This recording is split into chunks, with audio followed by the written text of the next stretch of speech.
Boa noite, Moçambique, e a todos que nos assistem pelo Facebook, YouTube e também estamos na TV Campo e brevemente também estaremos noutras plataformas digitais. Bem-vindo ao debate político hoje, domingo. E já estão conosco os nossos convidados de sempre. Falo de João Massango, portanto, Camilo da Silva e Augusto Pelembe, que saúdo desde já. Boa noite, João Massango, como está? Muito obrigado. Em primeiro lugar, quero cumprimentar a si, Citoy, aos meus colegas do painel e estendo esta saudação à equipe que realiza este programa nesta noite dominical tão fresca. Amém. E aos telespectadores que estão aqui para escutarem o Moçambique Real. Obrigado. Camilo, boa noite e bem-vindo ao debate político. Muito boa noite e obrigado mais uma vez. E convidamos a todos os telespectadores, internautas, a estarem connosco nesta uma hora e poucos, para debatermos o nosso Moçambique, aquele Moçambique que a gente sonha, que a gente perspectiva. Augusto Pelembe, boa noite. Boa noite para si, Isaac, para os meus pares de painel, em especial aos estimados telespectadores, e obrigado pelo convite. Muito obrigado. Não sei se tem aqui um ponto prévio, antes mesmo de darmos um pontapé de saída daquilo que são os temas de hoje. Augusto Pelembe. Bem, o meu ponto prévio é em relação à situação da portagem, da TRAC. O que está a acontecer é que do Tchumene até Machantrene, ou até mesmo Texilon, naquele cruzamento da Mosal, o tráfego é intenso, mas não estamos a ver nenhuma solução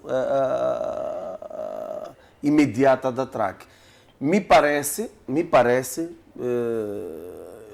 queira eu estar errado, me parece que há falta de vontade ou de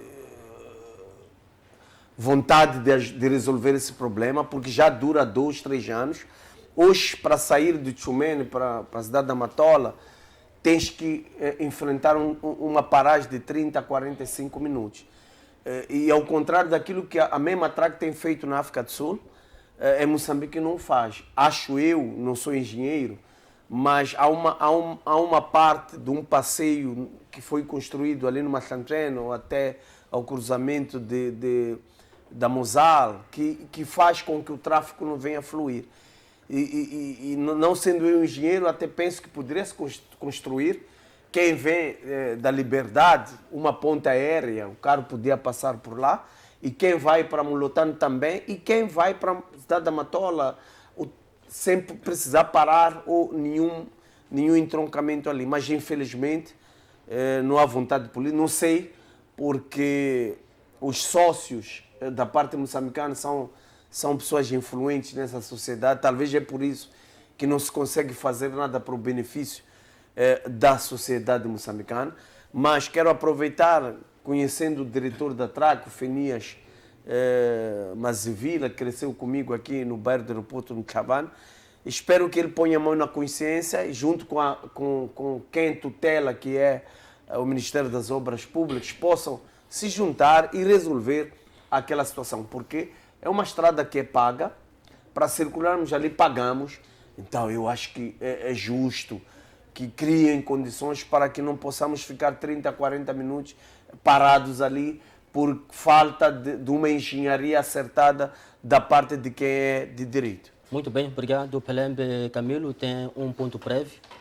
Bom, eu ia aproveitar, de certa forma, o que o Pelembe está aqui a levantar, mas eu ia na questão das obras que vêm sendo efetuadas nas vias de trânsito, vias públicas neste caso, em que parece caricatos as empresas e as pessoas envolvidas nessas obras preferem fazer as obras na hora de ponta e dificultam mesmo o trânsito, seja aqui dentro da cidade ou como fora da cidade, preferem fazer as obras nas horas de ponta, seja logo de manhã ou digamos, ao longo do dia. E isso dificulta muito. Eu acho que devíamos mudar as políticas para que esse tipo de obras pontuais ou se fizessem à noite ou ao longo do fim de semana. João Massango. Muito obrigado. Eu escolhi o meu ponto prévio, a manifestação que eu assisti fora de portas no Brasil, da população brasileira que manifestava para a legalização. Penso que aproxima um pouco o microfone. Sim. E já está. Sim. O meu ponto prévio tem exatamente a ver com a manifestação que eu vi fora de portas no Brasil, da população brasileira que manifestava exatamente para a legalização de cannabis sativa, não é para efeitos medicinais. É sabido que o cannabis sativa, mesmo dentro do nosso país, não é a lei proíbe o uso desta componente, olhando aquilo que é a natureza do próprio nome, mas também despertou-me de facto a atenção porque existem algumas doenças, é o caso da insuficiência renal, não é, que com chá mesmo de cannabis sativa poderia resolver os problemas para exatamente reduzir estas consultas de hemodiálise. As pessoas muitas das vezes têm sofrido, não conseguirem de facto resolver esta situação. Cannabis sativa, ela é curativa de muitas patologias. Eu, quando vi a manifestação, alguma coisa me interessou. Por quê? Porque ao nível da região, nós temos os nossos vizinhos como Zimbábue, Lesoto, África do Sul, Zâmbia e Malau, que já legalizaram, mas para efeitos medicinais. Eu gostaria de propor exatamente esta situação, que o governo de Moçambique também olhasse as coisas neste contexto, não olharmos cannabis sativa naquele contexto em que as pessoas usam como um estupefaciente para a questão da dependência e as pessoas enveredam em cenários de drogas, etc.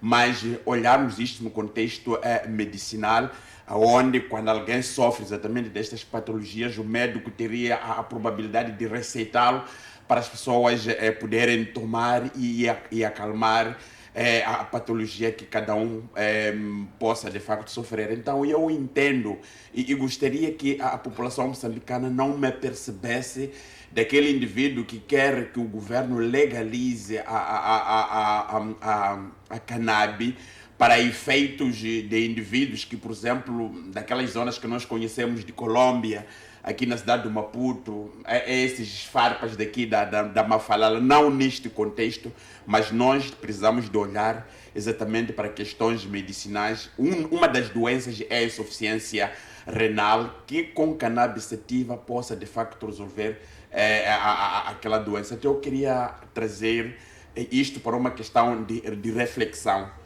Questão de reflexão exatamente para efeitos medicinais. Muito obrigado. Muito bem, obrigado, ilustres, portanto, por esses pontos prévios. Hoje vamos olhar para a questão da autarquia de Mocimboa da Praia, acusada de ameaçar funcionários fugitivos na província de Cabo Delgado. Também prova de vida detecta 7.000 fantasmas nas fileiras das FADM. Também vamos olhar um pouco sobre os presidenciáveis da Frelimo. Falo de Aires Jali, Luísa Diogo, portanto, Basílio Monteiro e Samora Machel Júnior. Também vamos fazer uma pequena análise sobre as discussões no seio da Renamo. Mesmo sobre essa questão da autarquia de Mocimboa da Praia, que é, portanto, acusada de ameaçar funcionários fugitivos. Vou começar por João Massango. Como acorda para esta situação? São pessoas que estão deslocados devido à guerra que assola aquele ponto do país, mas o município ameaça-os para que voltem ao seu setor do trabalho, ou seja, em zonas que ainda há aquele receio da população voltar. Como acorda para este posicionamento do município de Mocimboa da Praia? Muito obrigado. Quando esta notícia me chegou, eu vi com muita preocupação, olhando exatamente esta questão da segurança que se vive naquela zona. É preciso a gente recordar que Mocimboa da Praia foi um dos municípios, uma das autarquias que ao longo de muito tempo esteve sob a ocupação dos insurgentes. Levou bastante tempo até a chegada do contingente das tropas ruandesas da SADC em conjunto com as tropas nacionais.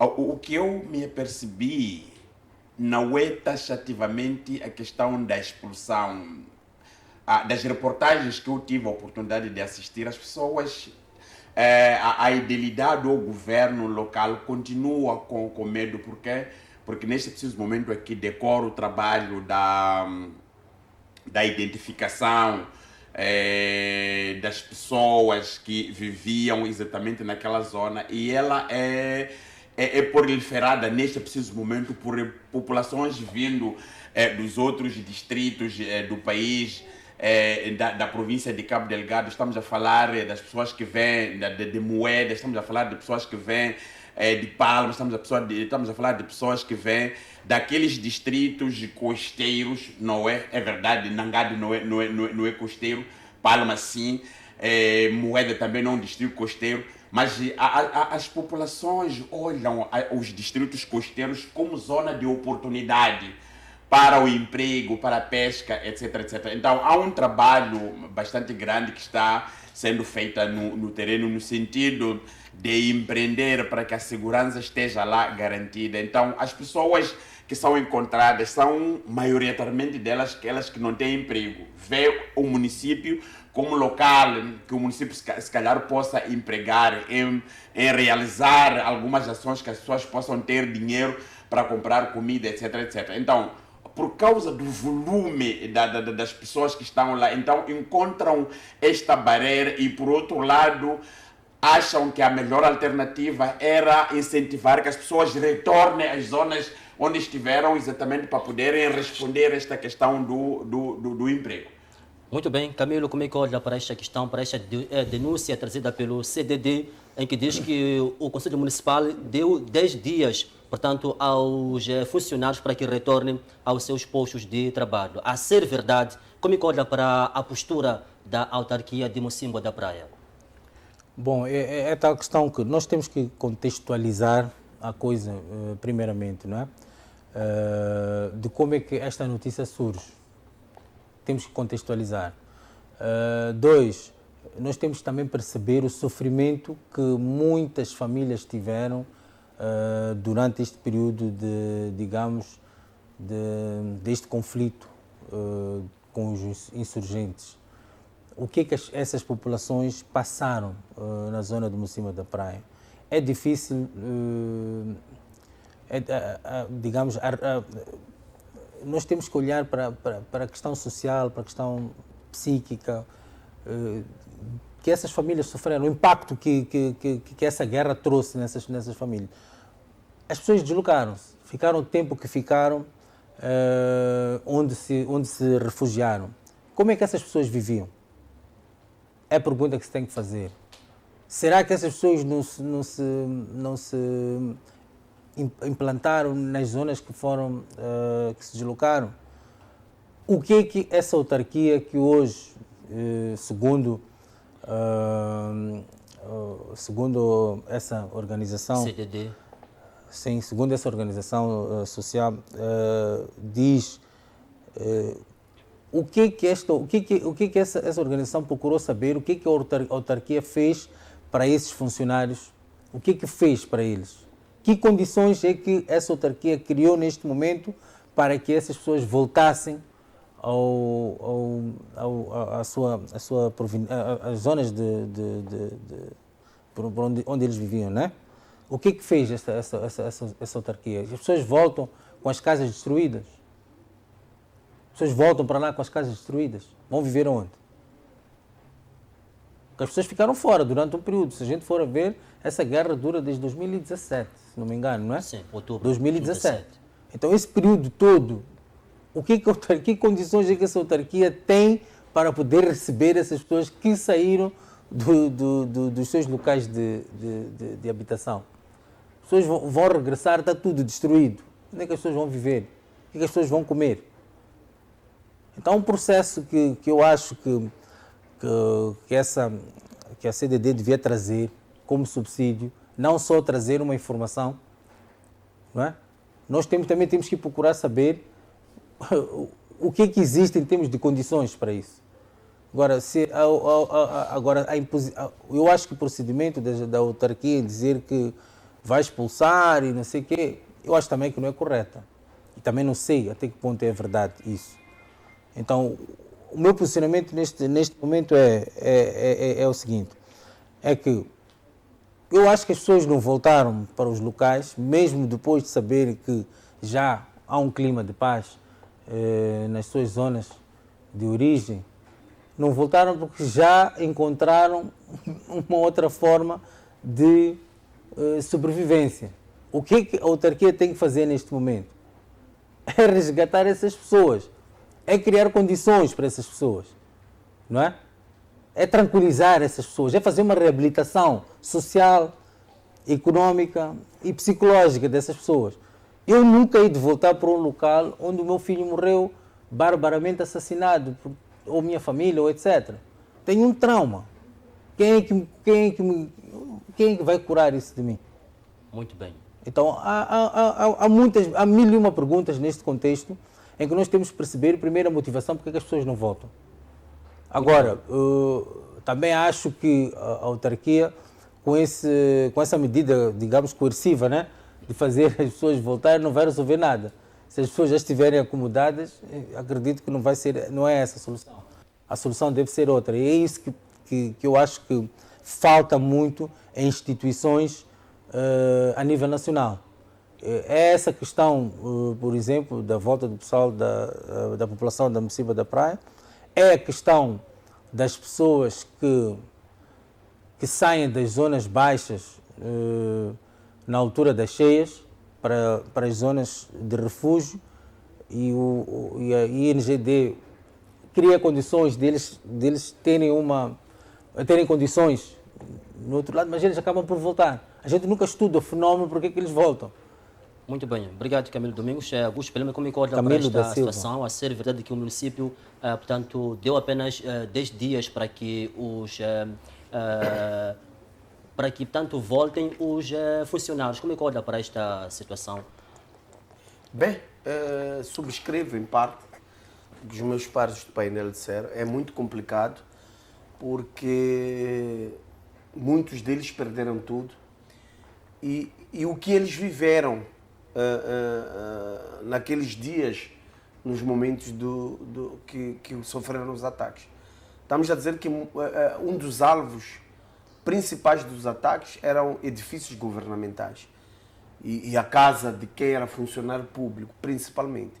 Quer dizer que esses funcionários, os que escaparam, estão traumatizados. E há um trabalho, entendo eu, psicólogo, né?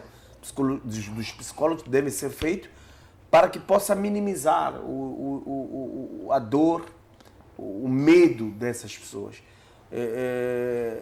Era preciso, ou é preciso, que a idilidade primeiro faça um estudo e sente com os funcionários, perceba quais são as motivações que faz com que eles não tenham vontade de voltar a trabalhar no município. E a partir daí a idilidade vai perceber qual é a necessidade, o que deve ser feito para convencer esses funcionários a voltar. É verdade que há uma calmia e há uma necessidade do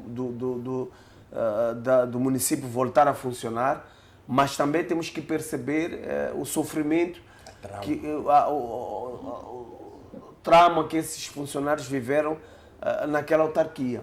Então é importante aqui que haja esta sensibilidade da parte de quem é de direito, para que não possa obrigar de forma coerciva com que essas pessoas possam lá voltar. Temos notícias quase diárias que ainda há, de forma esporádica, ataques. Por exemplo, antes de ontem houve numa das aldeias de Palma, houve também numa das aldeias de próprio em cima da praia. Então, não é fácil. Talvez para nós estamos aqui longe, na capital do país, possamos pensar que é muito fácil voltar, mas não é. Quem perdeu, como dizia Camilo, o seu filho, o seu amigo, o seu pai, que viu a sua casa destruída. Então, são fatores muito sensíveis que devem ser observados para que possam criar esta vontade daqueles funcionários voltarem a trabalhar. Isso não só para funcionar, a própria comunidade comunidade de Mocima da Praia, deve haver motivos bastantes para que possam confiar e voltar às localidades. Agora, isso precisa de tempo. Eu acho que 10 dias são muito poucos para fazer alguém voltar a acreditar em tudo aquilo que aconteceu ou está a acontecer, porque eu conversava com um amigo meu que é do Exército, 4 dias está cá, ele sofreu, num dos combates sofreu nas nádegas, foi furado com balas, e recebeu notícia de que um dos 3 ou 4 colegas foram mortos há 4, 5 dias atrás. Então, quer dizer que ainda há uma guerra forte em Cabo Delgado, e nós que estamos aqui, se recebemos essas notícias, pior aqueles que estão lá, que vivem isso dia a dia. Então, não vai ser fácil você dizer volta a trabalhar, a pessoa ouvindo que naquela aldeia ou naquele local ainda há chacinas, já mortes. Onde se morre soldados em combate, imagina um povo indefeso que não tem armas. Então, há que chamar a atenção, se o Edil está a assistir o programa ou quem é de direito, para arrefear os ânimos de quem tomou essa decisão de dar 10 dias para as pessoas voltarem para lá. Muito bem. Prova de vida, portanto, de 7 mil militares fantasmas nas forças de defesa de Moçambique. João Massango, como é que olha para este cenário? Tem sido recorrente, portanto, que existam as pessoas fantasmas, portanto, que trabalham, supostamente, que trabalham numa certa área, e agora foi aqui nas forças de defesa de Moçambique. Como é que olha para esta situação? São 7 mil militares fantasmas, supostamente, que faziam parte das forças de defesa de Moçambique. Como é que olha para... Olha, este é um dilema nacional. É um dilema que não só afeta, sobretudo no setor das forças de defesa e segurança, também afetam na função pública. Nós ouvimos por muito longos anos a falar exatamente desta questão de existência, posso assim dizer, de funcionários fantasmas em muitos setores. Agora, nós queremos parabenizar este novo figurino. Interessou-me bastante este assunto que foi feita agora pelo atual chefe do Estado-Maior-General, porque quando ele chega na chefia do Estado-Maior-General, detectou-se que no setor do Exército havia muitos problemas nos comandos, nas subunidades, nos regimentos, não é? Mas é preciso também fazermos aqui a avaliação de que em Moçambique tem sido recorrente, não é? Porque se nós vamos fazer a análise profunda, primeiro vamos a perceber que os fantasmas aqui são filhos de ministros, os fantasmas aqui são filhos de deputados, os fantasmas aqui são filhos de dirigentes altos, não é? Aqueles que em nenhum dia correram, já estiveram na tropa, já cumpriram a vida militar, porque esse é um outro grande problema que nós precisamos de trazer. É bastante caricato. O colega Pelembe levantava um assunto bastante interessante ali, da situação que os militares passam no teatro operacional por causa desta questão de terrorismo. Mas que, por outro lado, quando se faz a prova de vida, não é? Vamos supor que, por exemplo, em certas unidades, chegava lá o papel que dizia que nesta unidade ou neste quartel tínhamos, por exemplo, cerca de 400 soldados ali, mas que o papel que ia lá à frente dizia que tinha 600, e porque tratava-se de um assunto de natureza militar. Essas coisas todas eram pagas, e as pessoas que beneficiavam disso eram mesmo os comandantes, eram os generais, não é? Então, desta vez, sinto que o sistema que se fez foi extremamente diferente comparativamente, porque a presença era física. E como é que a coisa é detetada? A coisa é detetada quando as pessoas que vão fazer a prova de vida, não é, fazem e confirmam a presença, depois fazem a compulsão das listas anteriores e foram vendo que, afinal de contas, naquela unidade, quando nós fomos, encontramos que tantos militares não estão no ativo, mas temos este número aqui. Esta é a primeira coisa que oferece-nos, digamos, tecer de facto o comentário. A outra coisa, de forma tão dramática, é preciso a gente perceber dentro do nosso país que neste preciso momento decorre um cenário de guerra. Não, este número aqui de 7 mil, eu gostaria de trazer até 2012 aqui no nosso país. Se você olhando o universo de tropas que nós tínhamos, não chegava a 15 mil. Nós não tínhamos este número.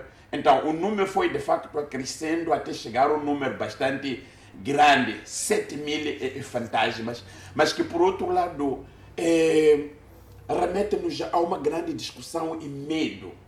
Vamos supor, não é, colegas, que não é por via de acréscimos de números em todas as unidades militares em que fazia essa efetividade, depois mandava-se a folha, não é aquilo que é o sistema no setor público de pagamento. Vamos supor numa situação de que a situação do conflito militar em Cabo Delgado não leva-nos a chegar à conclusão, se vamos por etapas ou fase, que poderão ter morrido aquilo que muitas das vezes o Estado moçambicano nunca teve coragem de sabermos, quando os militares estão no terreno, quantos, porque de forma geral estamos cientes de que no campo, no teatro operacional morre-se muito. Então significa que vamos ser um pouco... Sim, ao longo desse... Não, mas é preciso a gente trazer esta abordagem para quem está a assistir poder aperceber o que é que nós estamos aqui a trazer. Poderão ter morrido cerca de 7 mil e as pessoas continuavam a receber ao longo desse todo o tempo. Porque eu fui pegar na caneta, jornalista Stoy, eu fiz as matemáticas, olhando aquilo que era o salário de militares. Estamos a dizer que o Estado moçambicano gasta anualmente, se for todos os militares dos praças, sem contar com os generais, cerca de 2 bilhões e 500 de meticais. E se isso é um assunto que está a acontecer ao longo desse todo tempo, o Estado praticamente gastava muito dinheiro. Mas se aqui neste leque, entre os generais, o valor praticamente sobe. O Estado gastava cerca de 5 bilhões a ano de dinheiro que de facto era dado como fantasma. Então, de uma forma geral, quero dizer o seguinte, quero o parabenizar, porque nós precisamos de trazer as coisas num outro contexto e terminar que este país tenham pessoas que se beneficiam daquilo que é do erário público. Quando se fala dos aumentos salariais no exército, o governo encontra dificuldade para aumentar a tropa, a polícia, mas que lá, ao mesmo tempo, gere muito dinheiro que é desviado de forma tão ilícita desta natureza. João Massango, Camilo, qual é a sua relação em torno desta questão? Bom, eu ia ver, se calhar, em duas perspectivas. Uma é que vou chamar problema, esta problemática atingiu um dos setores que devia zelar pelos nobres, os melhores valores, mais nobres possíveis, que é a soberania nacional. No entanto, nós temos que perceber a questão. Será que o Ministério da Defesa Nacional ou as Forças de Defesa Nacional e o Estado-Maior, não é, têm capacidade para gerir a base de dados? Essa é uma pergunta que me deixa aqui. Como é que é gerido recursos humanos de um setor que tem pessoas periodicamente a entrar e a sair? Será que há abates? Não sei se faço-me perceber em relação a este assunto. Então, nós temos que perceber neste contexto, será que o Ministério ou o Estado-Maior fez esse trabalho de gerir esta base de dados? Porque podemos estar aqui numa perspectiva de admissão. O que eu não concordo é que digam que estejam lá filhos de generais. Se disserem-me que tem lá pessoas ou esse número, até posso concordar. Mas temos que perceber por que esses números estão lá, primeiro. Isso é uma perspectiva em que eu vejo e que nós temos que procurar respostas para tal. Agora, olhando para a perspectiva em que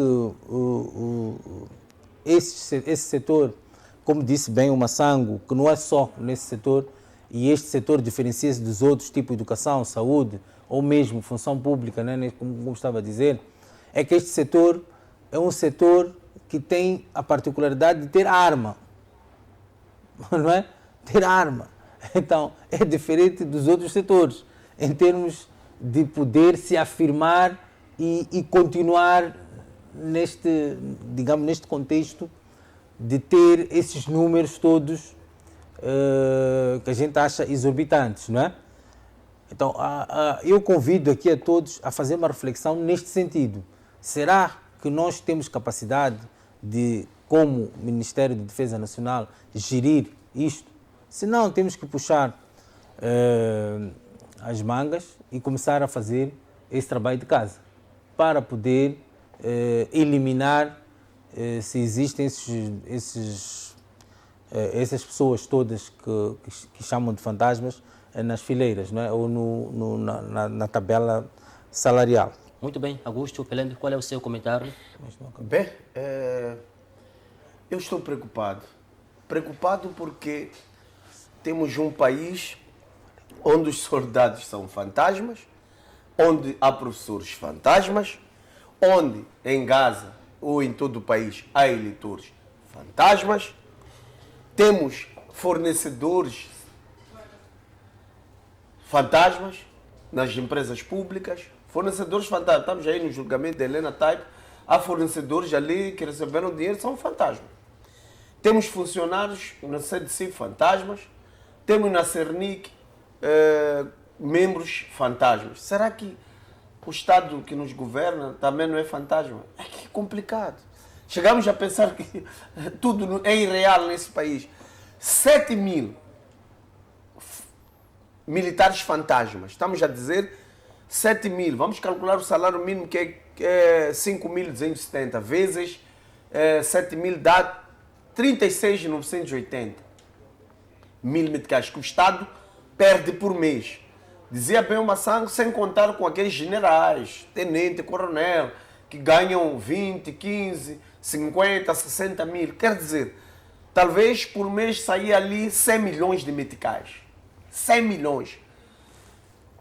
Isaac, meu amigo Camilo, Massango, será que esse dinheiro saía mesmo para um Augusto da vida, um Isaac da vida? Se fosse eu e você a tirarmos esse dinheiro, teríamos sido apanhados há muito tempo, meu caro. Mas como este dinheiro, desculpe Camilo, ia para gente grande, quem estava a comer são gente grande, são filhos de gente grande. Por isso que até hoje estava aí a deriva. E isso não é novidade, não é pela primeira vez nesse país. Por isso que eu dizia que há professores fantasmas, há polícias fantasmas. É isso que vivemos dia após dia. Há um julgamento que está a ocorrer, não sei se a televisão tem acesso, há um julgamento que está a ocorrer porque havia uma chefe que tinha 15 ou 30 funcionários fantasmas que estavam a receber. Uma senhora está a ser julgada num desses tribunais aí. Ou seja, quem estava a comer esse dinheiro todo? E em contramão, estamos a dizer 36 milhões estão a sair. Em contramão, a logística em Cabo Delgado está a falhar. Os militares moçambicanos comem coisas de mal a pior. Em contramão, não temos seringa nos hospitais. Em contramão, há populações que não têm água potável, mas um furo de água custa 270 mil. Mas estamos a dar fantasmas que estão nas casas, estão a passear, a comer à torta e à direita. Então, eu acho que esse Estado precisa ser consertado. Se fôssemos um Estado sério, o Presidente da República teria demitido ou o chefe do Estado-Maior ou o ministro da Defesa. Ou eles mesmo pediriam demissão. Se fôssemos um Estado sério, 7 mil fantasmas. Meu amigo, num estado sério, esses senhores pediam demissão, pá, não podem continuar. Alguma coisa está a falhar. Se fôssemos um estado sério, já tínhamos que ter alguém a responder na barra da justiça. Mas há um silêncio profundo das nossas autoridades. Ou seja, quem cala consente. Ou seja, há aqui estão a consentir que isso é normal. Isso é normal. Dói isso, sabe? Isaac, dói isso. Dói. Nós estamos cada dia pior. Isso dói porque em contramão os outros não têm, os outros estão a sofrer. E no outro, os outros estão a viver a francesa. Quem são esses? Nós queremos que sejam responsabilizados, sejam ditos quem são. Que ponham no Jornal Nacional os nomes das pessoas que comeram esse dinheiro. Muito bem, obrigado, Pelembe. Camilo levantou a mão. Tem alguma reação em torno desta questão? Bom, eu acho que para nós pormos um ponto final a este assunto, ou pelo menos para digamos, um esclarecimento, em vez de estamos aqui, nós, no campo da especulação, não é, Massango? Era que logo que saiu esta informação, que não se trata de prova de vida, trata-se de uma denúncia que houve de um jornalista, não de prova de vida, como diz o Isaac. O que está a acontecer é que eu acho que falta mesmo nas nossas instituições é a questão de comunicação. Nós pecamos neste aspecto. Saiu uma notícia destas, era logo o Ministério de Defesa Nacional ou o Estado-Maior-General pronunciar sobre este assunto. Aí nós não entramos no campo da especulação, eles respondiam a esta questão. Mas Camilo, não acha que este silêncio, portanto, significa alguma coisa? Conforme disse Pelembe, quem cala consente. Não acha que eles deviam dar a mão, portanto, deviam aparecer ao público, explicar, portanto, este cenário? Isso é uma normalidade em todas as instituições públicas. Isaac, nós fazemos estes debates sem matéria, porque falta essa informação para nós. Semana passada foi que nós tínhamos de falar qualquer coisa sobre o Covid, não foi? Tinha um tema que era a questão de Covid que nós preferimos não falar porque não temos o relatório. Não sei se está a questão do como se diz aquilo, adjudicações diretas e não sei o quê. Nós não temos um relatório do Ministério da Saúde ou do Instituto Nacional da Saúde. Instituto Nacional da Saúde. Não temos um relatório. Eu procurei esse relatório. Nós não temos. Estou a falar do Ministério da Saúde, estou a falar da Defesa, estou a falar da Agricultura. A agricultura também é outro assunto. Fala-se de tudo o que é programa. Por quê? Porque lançam assuntos, mas não nos dão informação concisa para nós podermos defender. Mas voltando a este assunto, eu acho que a existir efetivamente estes fantasmas, chegou a altura de nós responsabilizarmos as pessoas, sejam eles de que patente forem. Se estiverem envolvidas pessoas de grandes patentes, é este momento que nós temos de poder responsabilizar essas pessoas. A título que se fala, como falou o Pelembe, a Helena Taipo está em tribunal e outros estiveram na tenda, também nós devemos chamar esses senhores à barra do tribunal a responderem por esses assuntos. Porque isso não pode continuar. Nós não podemos continuar a pautar por este tipo de comportamento dentro das instituições públicas, seja qual ela for. Nós temos que ser implacáveis. E chegou a altura de nós sermos implacáveis. Vamos responsabilizar as pessoas. Se existem, efetivamente, isso, em que período foi, quem esteve lá, como é que isto passou, e responsabilizamos essas pessoas. Assim, nós vamos resgatar aquilo que estamos a perder, que são os nossos valores patrióticos, que são isto tudo que nós, o índice de corrupção que está muito elevado, é porque nós acabamos por perder tudo o que é valor, tudo aquilo que nos é ensinado para estarmos dentro de uma sociedade e perspectivar um país que a gente sempre sonhou. Talvez o colega Camilo não esteja a perceber a dimensão popular do descontentamento que este país se encontra de funcionários públicos que hoje já não têm vergonha, Um pouco o não microfone. têm vergonha de dizer exatamente aquilo que está a acontecer. Nós já sabemos o que é que está a acontecer no Ministério dos Negócios Estrangeiros, nós sabemos o que é que está a acontecer no Ministério da Função Pública, nós sabemos o que é que está a acontecer na Autoridade Tributária, nós sabemos o que é que está a acontecer no Ministério do Interior, nós sabemos o que é que está a acontecer no Ministério da Defesa Nacional, em todo lado. Há uma onda total de descontentamento, porque aquelas pessoas que produzem dentro do nosso país são essas que não têm, de facto, as oportunidades. Deixa-me só partilhar consigo um assunto bastante interessante, que até eu, João Massango, duvidei. No Ministério da Defesa, amado irmão, temos lá o ministro, temos o secretário permanente, temos o diretor nacional. Será que quando se fazia, essas todas coisas aconteceram, o ministro, como a última pessoa que assina os documentos, não tomava conhecimento de que a situação estava de facto irregular aqui? Eu até cheguei a questionar o seguinte: se não for este ministro atual que denunciou este assunto, então significa que o anterior ministro da Defesa deixou estas coisas todas passar. E eu quero partilhar consigo aquilo que está a acontecer nas subunidades, desta questão de listas de fantasmas, que não é mentira, é verdade. Na educação, nas IPs, em todo lado, isso é verdade.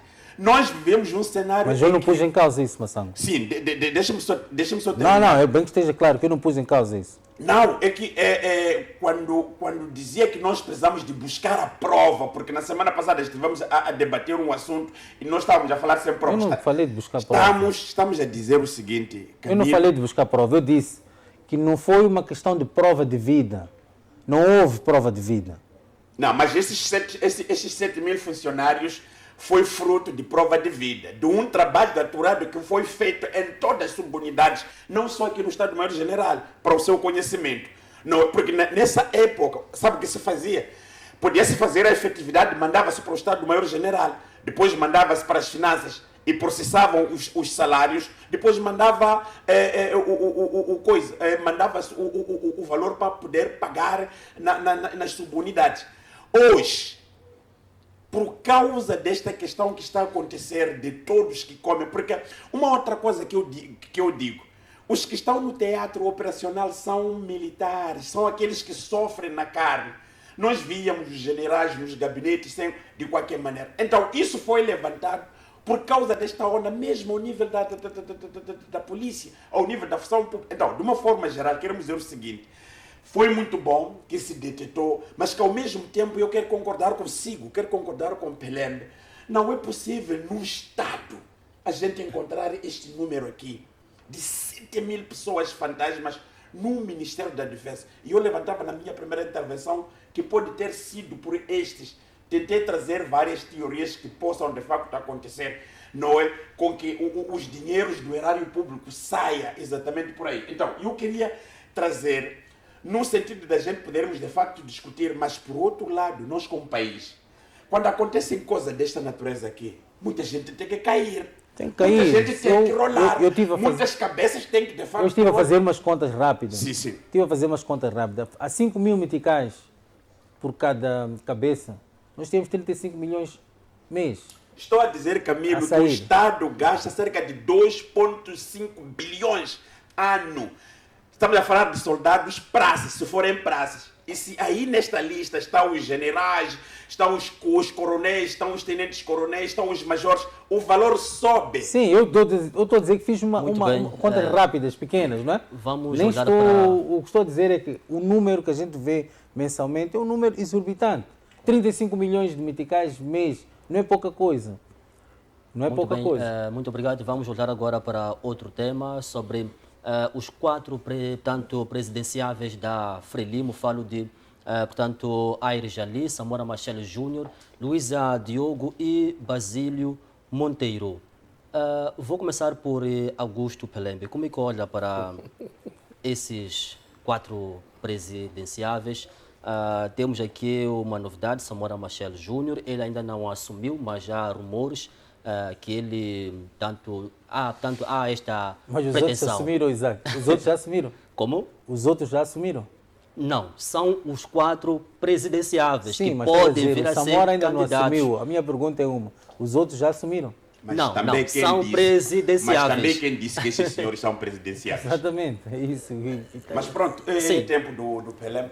Sim. Bem, obrigado, Zé.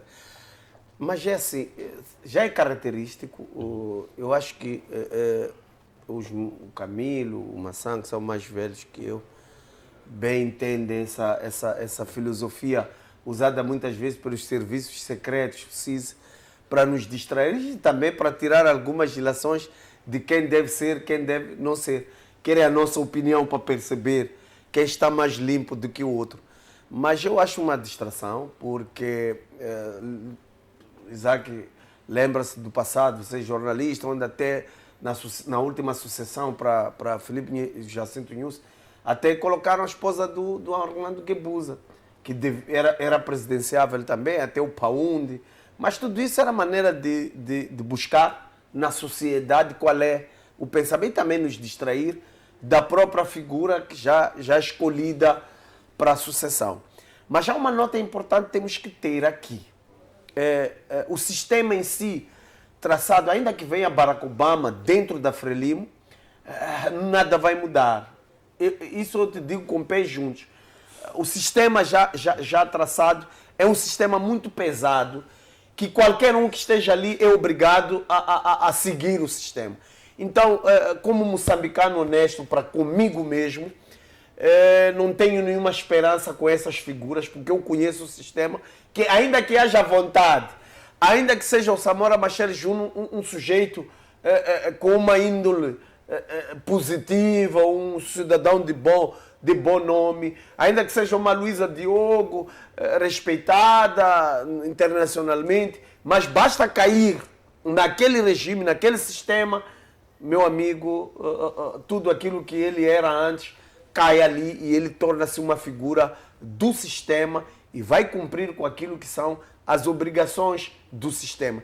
Então, para Moçambique, para os moçambicanos, não há esperança nenhuma, é zero em todas essas figuras. Então, esses 4 nomes são nulos.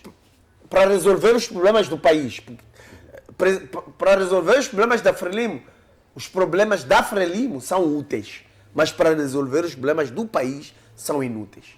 Muito bem, coloquei a foto de Samora Machel Júnior. Ocorre agora, portanto, ainda ocorre um processo disciplinar. A Frelimo ainda não se manifestou em torno desta situação. Camilo, como é que olha para esta figura, Samora Machel Júnior? Ele, portanto, mostrou-se ter um pensamento próprio quando concorreu tanto com outro partido. Foi repreendido pela própria Frelimo. Olha para essa foto e diga alguma coisa. Será que ele pode ou não dirigir Moçambique? Qualquer pessoa pode dirigir Moçambique, basta reunir as condições que estão na Constituição da República. Samora Machel Júnior não é exceção. Ele pode ter essa ambição, pode concorrer, se tiver a altura e achar que está preparado para dirigir o país. Agora, dentro do partido, as coisas não se fazem como está a aparecer assim em público. Há procedimentos. Os estatutos do partido preconizam que esses nomes surjam depois do Congresso. Há, de certa forma, indícios durante o Comitê Central e depois do Congresso é que vai deliberar quem é que efetivamente vai às presidências. Ou então, se houver, como o partido como é democrático, a gente pode também ter, se houver 2 ou 3 figuras, há eleições, não é? Dentro do partido para a escolha da figura que vai dirigir o país. Mas aqui já tivemos, portanto, 3 presidentes da Zona Sul. Falo de Samora Machel, João Chissano e Guebuza. Ele nasceu em Murupula, Nampula, mas as suas origens são daqui de Xamancula. Agora, o atual chefe de Estado é da Zona Norte, falta a Zona Centro. Aqui temos Basílio Monteiro, que tanto é da Zona Centro, também Luís Adrigo, que é de Tete. Não acha que a questão da região vai pesar muito ou a pessoa tem que ter carisma e competência? A pessoa tem que ter carisma e competência, a pessoa tem que mostrar representatividade dentro do partido. A questão étnica não é aqui chamada, dentro do partido não é assim que as coisas funcionam.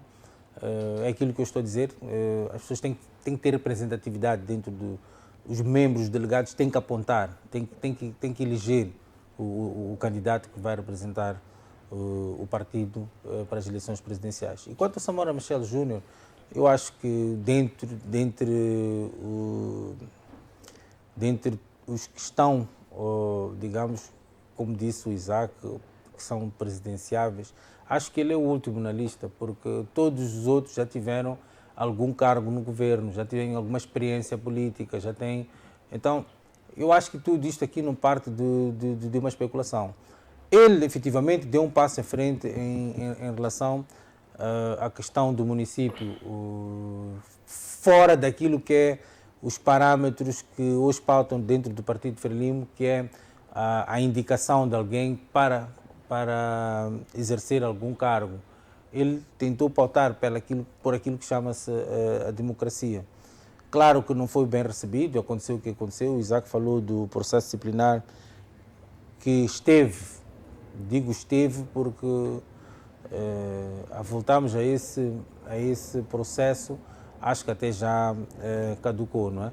Mas eu acho que... Mas a Frelimo ainda não se pronunciou sobre o caso, acho que... Se fosse um assunto já se teria pronunciado. Eu acho que já é um não assunto.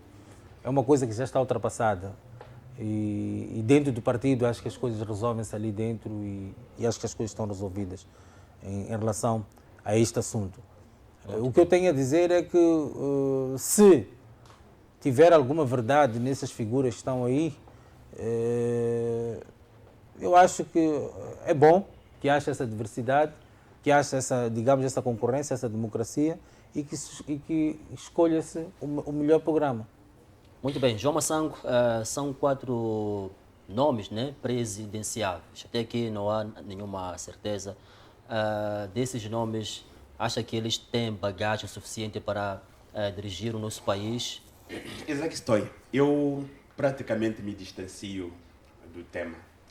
Vou dando a minha opinião pessoal, porque quando a gente diz estes são presidenciáveis, esse termo tem maior discussão. Nós estamos aqui num painel a discutir o país. O Pelé é presidenciável, o Camilo é presidenciável, João Massango é presidenciável, você também é presidenciável. Por que eu quero levantar este assunto? É que eu, desde que me estou envolvido em política dentro do nosso país, lendo o sistema político, não é? Também acompanhar como é que a ciência política é feita no país, no mundo, na investigação científica. Ninguém, mas ninguém mesmo nasce presidente. O mundo é que faz o presidente. O mundo é que faz o presidente. Se nós queremos que o Camilo hoje se torne presidente, nós podemos fazer o presidente. Agora, temos que olhar exatamente esta questão do perfil, porque se recuamos no espaço e no tempo, nós já tivemos esses debates no passado em que, em certas ocasiões, até as pessoas chegaram a apelidar as pessoas, dizendo que esta pessoa seria o vetor da mudança de um determinado país. Um exemplo concreto é este Moçambique que temos. Eu pergunto assim, pergunto a qualquer pessoa, onde que estão aqueles que diziam que nós confiamos em ti? A referir à pessoa do mundo. Onde estão aquelas pessoas que diziam que votar neste vai ter um futuro melhor? Nós estamos a falar de um futuro risonho, de uma coisa que nunca mais chegava. Onde estão aqueles que diziam, não é, que iam colocar a pessoa, uma determinada pessoa, digamos, para a mudança do paradigma social. O que com isso eu quero dizer? Quero dizer o seguinte, se nós estivéssemos aqui a discutir a questão do perfil de quem deve dirigir os destinos do país, primeiro olharmos a nossa Constituição. O que a Constituição da República diz? E essa pessoa que dirige o país, quando está ali a dirigir, o que ele faz? Porque geralmente, das experiências que eu tenho, a gente pedimos a este povo para hoje nos dar voto. Até as pessoas ajoelham para pedirem voto. E a pessoa sente que esta pessoa que tem de facto a capacidade de me representar ali. E quando as pessoas chegam ali, em termos da tal representatividade, não existe. Quer aquela pessoa que é eleito em lista única, que é o presidente da República, quer aquelas que são eleitas em lista plurinominal para nos representar ao nível da Assembleia da República, quando chegam ali não nos representam, quer aqueles que nos representam ao nível das Assembleias Municipais, quando chegam ali esquecem de forma completa. Então, é difícil. Eu terei muita dificuldade de querer trazer a abordagem de pessoas presidenciáveis, porque nós todos somos presidenciáveis. A política, quando ela é feita, ela deve ter um resultado positivo para o povo. O povo tem que ter um resultado da votação, daquela pessoa que tem um compromisso com o povo, porque para mim não basta. Eu estava olhando ali na tela da televisão, das figuras que tentou aqui questionar o meu colega, mas também concordando aqui com aquilo que o colega do painel, Pelembe, disse, de tentarmos estudar o cenário, como é que a opinião pública deve reagir. Eu acho que a opinião pública não pode reagir com estas coisas. A opinião pública precisa de escolher os seus verdadeiros dirigentes. Porque eu sempre digo, quando estamos em debates, que está na hora de agir. Nós não vamos nos engrandecer. Digo só uma coisa para terminar. Estavas a perguntar acerca do Samito Machel Júnior. Será que Samito Machel Júnior tem a vénia do pai? Aquele Samora Machel que quando chega na liderança da República de Moçambique, esteve ao lado do povo, sofreu com o povo, sentia com o povo, morreu pelo povo, comparativamente com os outros que sempre choraram com o povo, mas quando são dados o poder já não estão com o povo. Muito bem. Então são essas coisas que nós precisamos de facto de trazer quando nós falamos das lideranças, quando nós falamos desta questão presidente. Eu acho que desta vez, Sithole, o povo moçambicano precisa de estar atento. O povo moçambicano precisa de saber fazer a melhor escolha. O povo moçambicano precisa de incrementar as mudanças. As mudanças em Moçambique, sim, sei, são feitas olhando exatamente a questão da natureza política, mas não estando exatamente num debate como este. Eu vou negar. Muito bem, João. Eu não vou apresentar em nenhum momento para falar de indivíduos que se diz todos nós somos presidenciáveis, mas desde o momento que alguém apresenta um projeto alternativo para o povo moçambicano. Desculpa, Isaac, mas tu tens de perceber uma coisa, que as figuras estão presidenciáveis dentro do Partido Frelimo. Nós não estamos a falar ainda em questões nacionais. Aí são presidenciáveis para a sucessão no partido. Olha, então não vamos correr, não vamos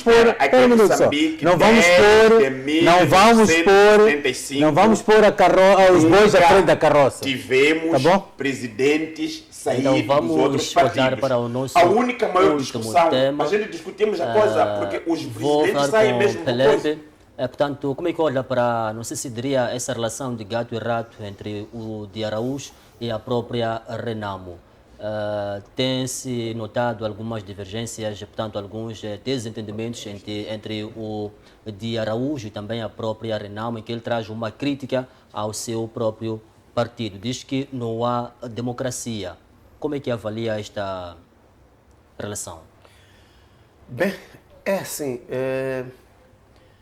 sinto uma tristeza enorme quando já é normal, quando chegamos perto dos pleitos eleitorais, alguns membros da oposição começam a ter essas atitudes, essas lutas internas. Triste porque o país está numa situação delicada e difícil. Há 47 anos o povo vive num sofrimento tremendo e o povo precisa de uma resposta, de uma liberdade, de uma libertação, e os únicos que podem fazer isso são os políticos, porque tem que ter uma lista, tem que ter um partido político para ser eleito e governar e transformar Moçambique. Essa é a tristeza que eu sinto por causa desses conflitos. Agora cabe ao Manuel de Araújo, a própria Renamo, terem capacidade de sentarem e resolverem seus conflitos. É normal, numa sociedade, numa família, numa organização,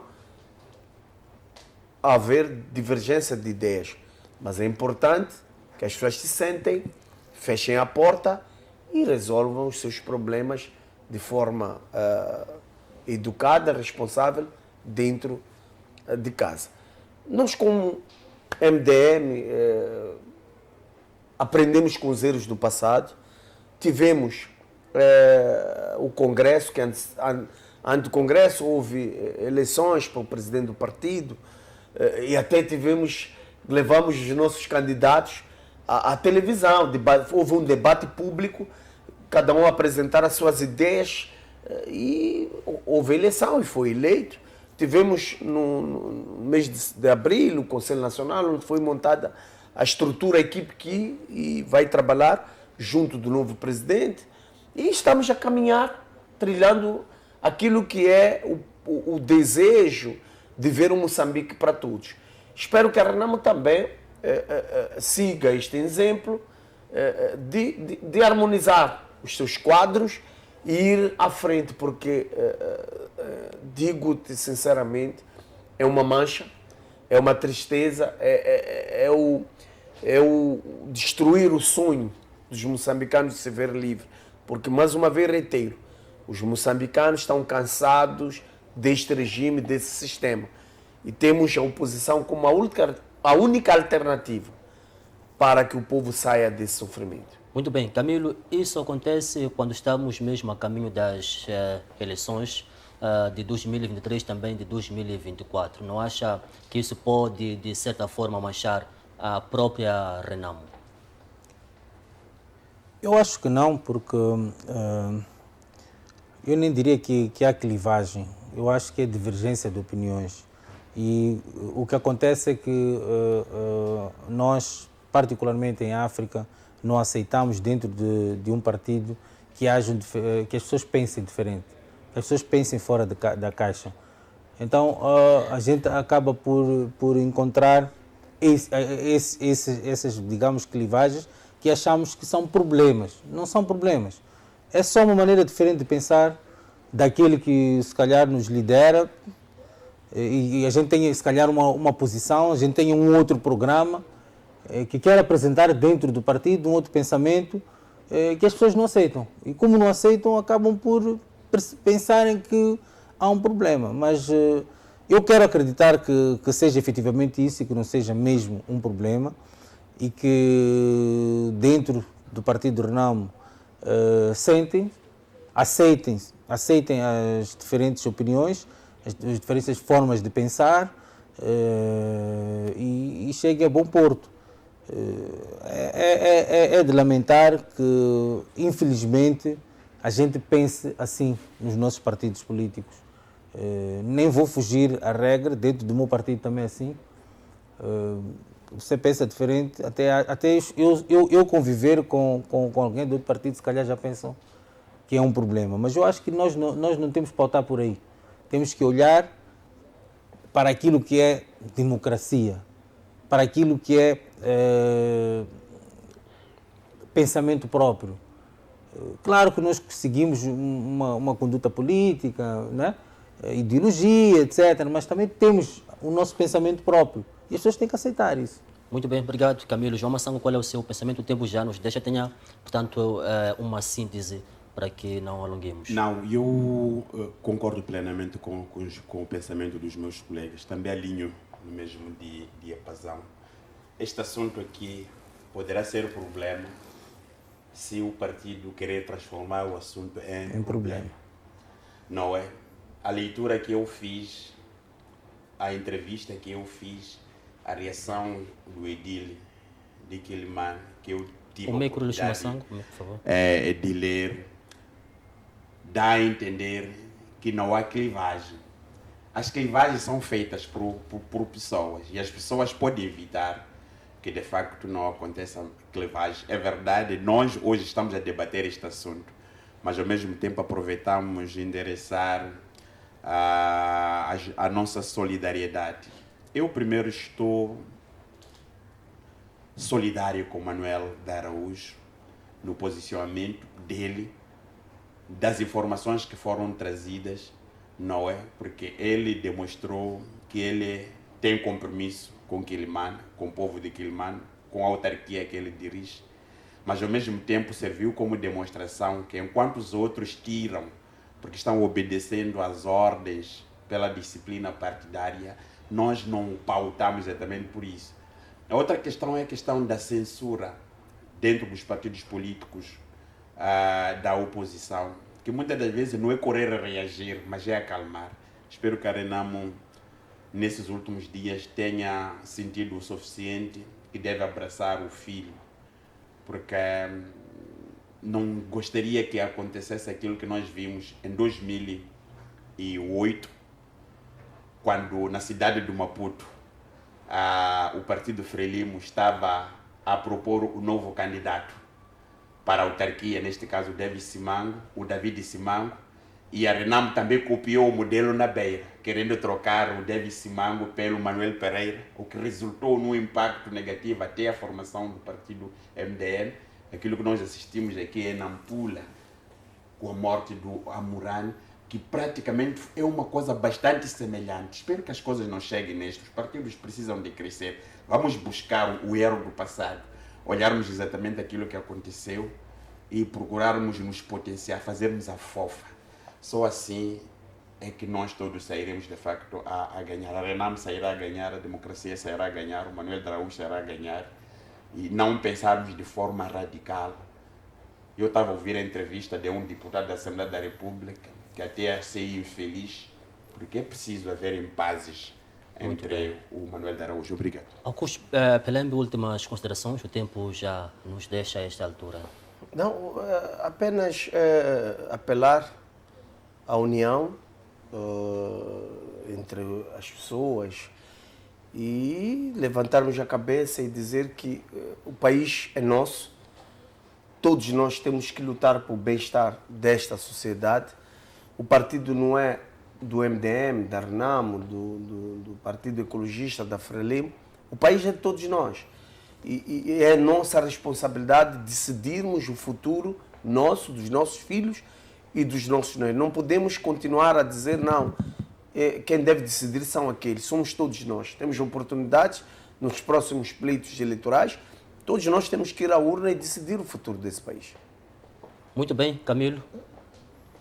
Bom, eu também ia fazer esse apelo e principalmente sabendo que a maior parte do eleitorado é jovem e temos que olhar para o futuro e desenhar, esboçar aquilo que é o Moçambique que a gente pretende daqui para frente. É nisso que nós temos que apostar, é nisso que nós temos que pautar.